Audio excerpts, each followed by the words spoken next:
This is a kind of wide-ranging question, but what is the biggest issue or challenge facing the city of Blaine right now?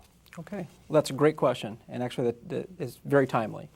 And this is something that, as I've been campaigning out at the door, and I've done a lot of that, this is an issue that comes up a lot, and actually it's an issue that I use a lot to create sort of a connection with people. And that is, Blaine, both this year as well as in 2013, is faced with the challenge of a budget deficit.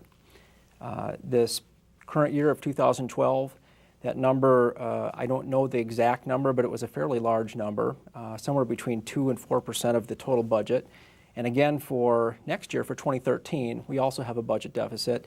As I understand it, the budget deficit, or the preliminary budget, already accounts for a shift from the budget reserve to be able to fill part of that budget deficit. And what remains is a projected $500,000 or so deficit that has to be solved between now and really the end of the year before the council finalizes the budget for this next year.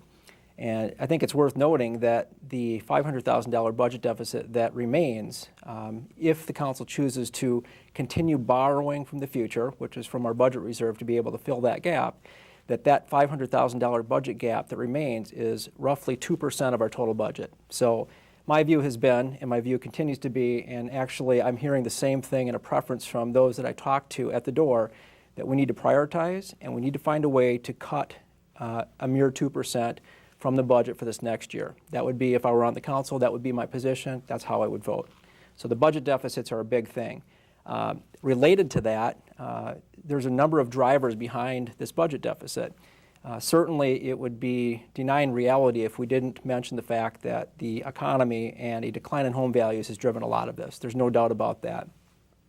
But I also believe that we have some misalignment and also some probably some spending decisions that the city has made that I think we probably have to look at. And so there's that. And then third, we don't have, at least in my view, a sufficient plan for business development in the city. And that's the one thing that in the short term, I believe we should cut the spending to achieve balance for this next year.